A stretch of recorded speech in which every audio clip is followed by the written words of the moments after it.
And आप लोग कैसे हैं। आई होप कि आप लोग अच्छे होंगे। मैं रमन झा आपके अपने यूट्यूब चैनल वाणिज्य विद्यालय पर आपका स्वागत करते हैं। आज हम बात करेंगे नेट जेआरएफ के मोस्ट इम्पोर्टेंट टॉपिक भारतीय बैंक का इतिहास। आज हम भारतीय बैंक के इतिहास 1770 से लेकर 2020 तक बात करेंगे, जो कि बहुत ही मोस्ट इम्पोर्टेंट टॉपिक है नेट जेआरएफ। आज इसी पर हम लोग चर्चा करने वाले हैं। चलिए स्टार्ट करते हैं। भारत में बैंकिंग का जो इतिहास है वो 1770 से स्टार्ट होता है।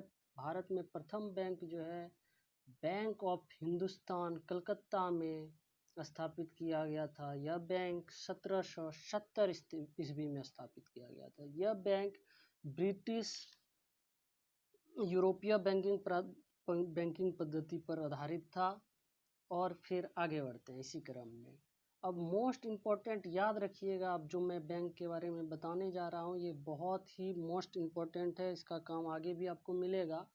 1806 ईस्वी में प्रेसिडेंसी बैंक ऑफ बंगाल, 1806 में प्रेसिडेंसी बैंक ऑफ बंगाल और 1840 में प्रेसिडेंसी बैंक ऑफ बम्बई, 1843 में प्रेसिडेंसी बैंक ऑफ मद्रास।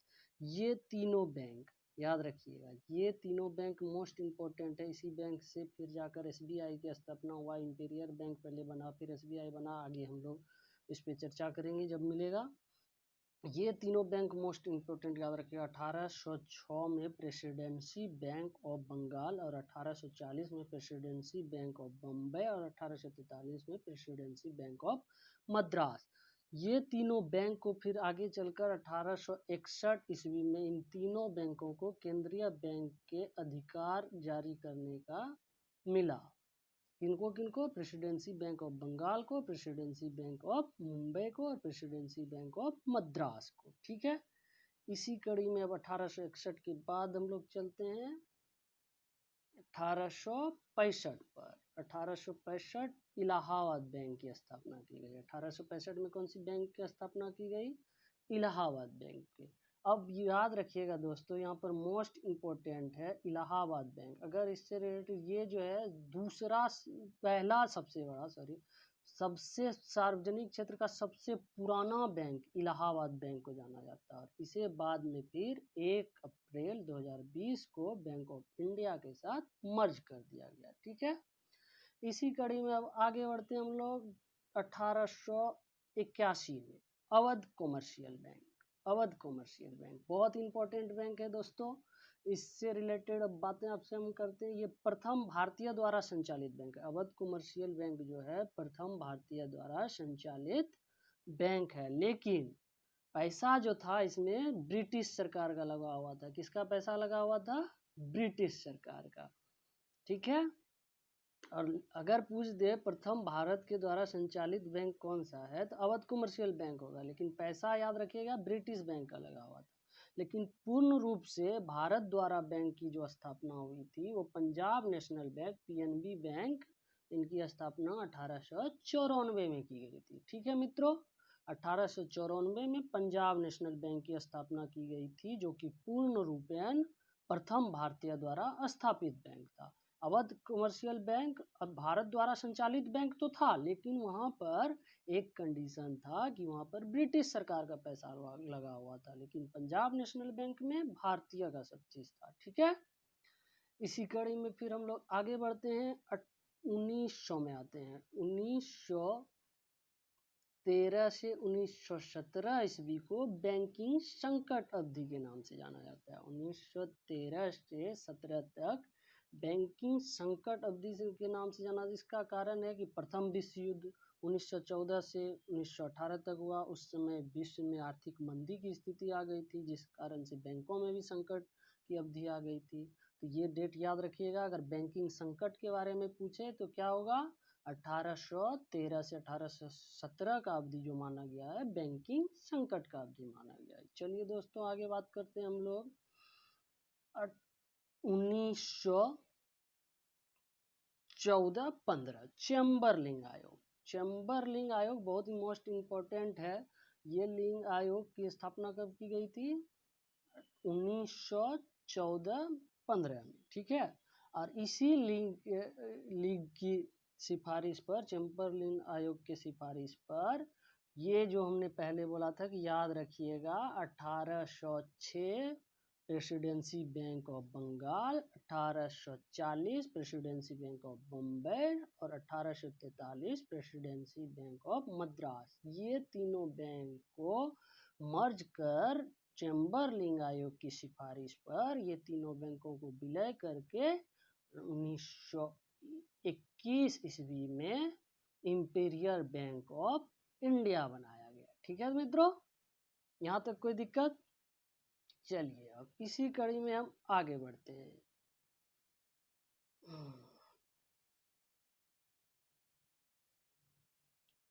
अब आता है, जाकर 21 तक का हमने बात कर लिया है मित्रों। अब हम लोग चलते हैं, बैंकिंग का अगला इतिहास क्या कहता है। बैंकिंग का अगला इतिहास कहता है 1926 से 1927 में हिल्टन यंग आयोग का स्थापना किया गया। ठीक है, ये याद रखिएगा, हिल्टन यंग आयोग कब बना था? 1926 से 1927 में। ठीक है, और इन्हीं के आधार पर, हिल्टन यंग आयोग के आधार पर, इन्हीं के सिफारिश पर, याद रखिएगा 1934 में एक एक्ट बनाया गया था। 1934 में एक एक्ट बनाया गया था। उस एक्ट का नाम क्या था? RBI act. याद रखिएगा, उस एक्ट का नाम क्या था? RBI act. और उसी एक्ट के आधार पर हिल्टन यंग आयोग की सिफारिश पर ही जाकर 1935 में आरबीआई की स्थापना की गई। आरबीआई की स्थापना कब की गई? 1935 में। 1/4/1935 में आरबीआई की स्थापना की गई। किस के सिफारिश पर? हिल्टन यंग आयोग की सिफारिश पर जाकर के एक आयोग बना था। उस आयोग का नाम क्या था? RBI act 1934। ठीक है, अब बात आगे बढ़ता है। अब हम लोग पहुंचते हैं 1949 में। 1949 में रिजर्व बैंक ऑफ इंडिया का राष्ट्रीयकरण किया गया था। रिजर्व बैंक ऑफ इंडिया का राष्ट्रीयकरण कब किया गया था? 1954 में। 1 अप्रैल 1949 को। ठीक है, अब इसी कड़ी में आगे बढ़ते हैं।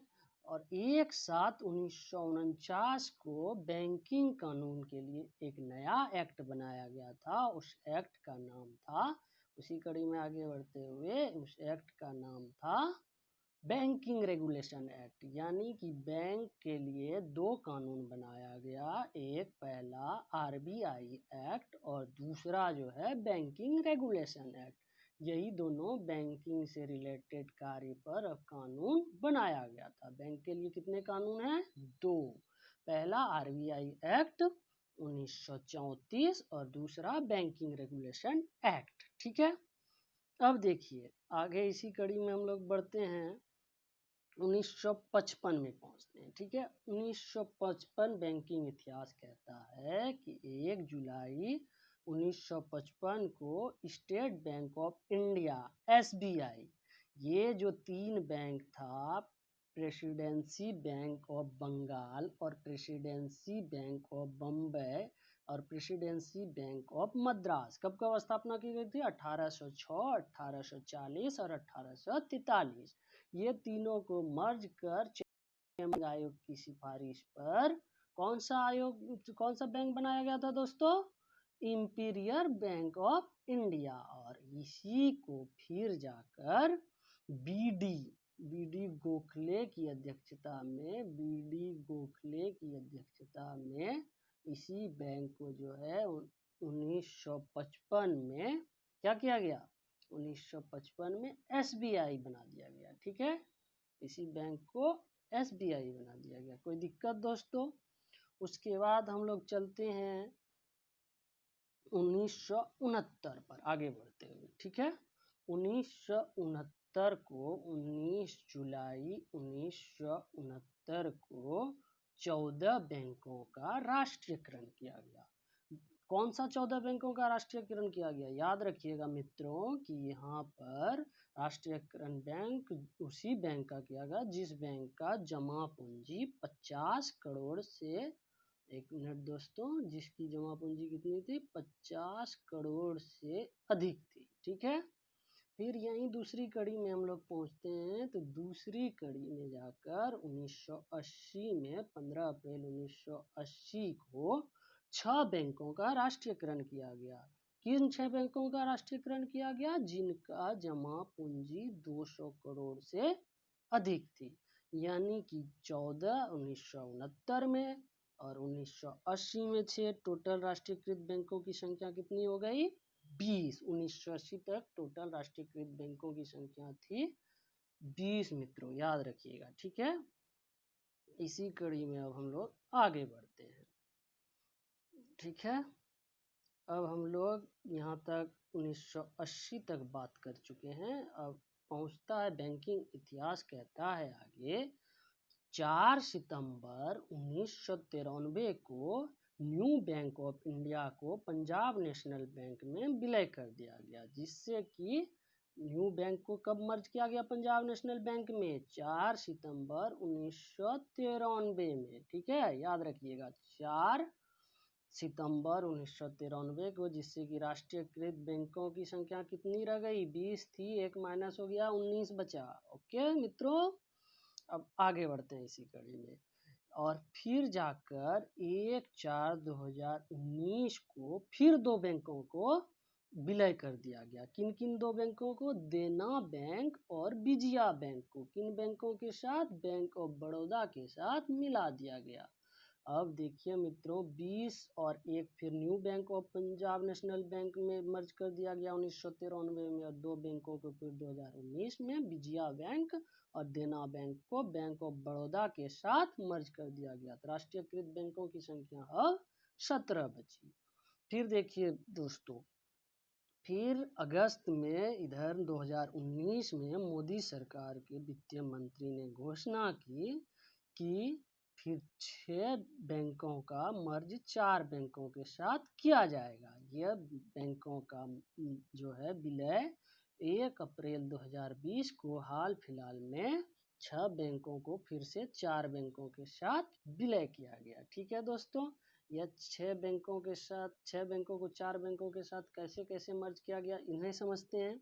ठीक है, 2 बैंक जो है, सबसे पहले यूनाइटेड बैंक ऑफ इंडिया और ओरिएंटल बैंक ऑफ इंडिया को पंजाब नेशनल बैंक के साथ ये दोनों बैंकों को मर्ज कर दिया गया। ठीक है, और इसी कड़ी में आगे बढ़ते हुए सिंडिकेट बैंक को केनरा बैंक के साथ और आंध्रा बैंक और कॉरपोरेशन बैंक को यूनियन बैंक के साथ मर्ज कर दिया गया। ठीक है मित्रों, कोई दिक्कत? चलिए अब इसी कड़ी में आगे समझते हैं। और इलाहाबाद बैंक को बैंक ऑफ इंडिया के साथ मर्ज कर दिया गया।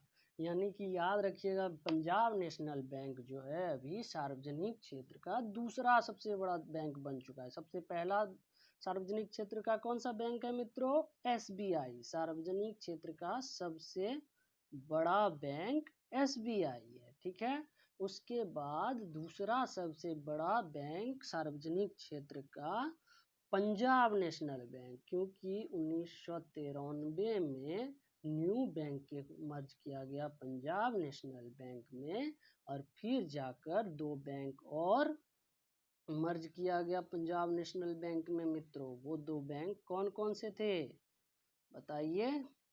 वो 2 bank United bank of India और ओरिएंटल बैंक ऑफ इंडिया थे। तो अब मित्रों सवाल उठता है कि वर्तमान में राष्ट्रीयकृत बैंकों की संख्या कितनी है? तो राष्ट्रीयकृत बैंकों की संख्या वर्तमान में अब 11 है। और सार्वजनिक क्षेत्र में बैंकों की संख्या अगर पूछी जाए, सार्वजनिक क्षेत्र में बैंकों की संख्या 12 है। और सार्वजनिक क्षेत्र का सबसे बड़ा बैंक कौन सा है? SBI। और दूसरा सार्वजनिक क्षेत्र का सबसे बड़ा बैंक पंजाब नेशनल बैंक। और सबसे पुराना सार्वजनिक क्षेत्र का बैंक इलाहाबाद बैंक। ठीक है दोस्तों, आज हमने इस कड़ी में बैंक के इतिहास के बारे में चर्चा किया। आई होप कि आपको ये टॉपिक बहुत ही अच्छी तरह से समझ में आ गया होगा। थैंक यू दोस्तों, फिर मिलते हैं अगले कड़ी में। धन्यवाद।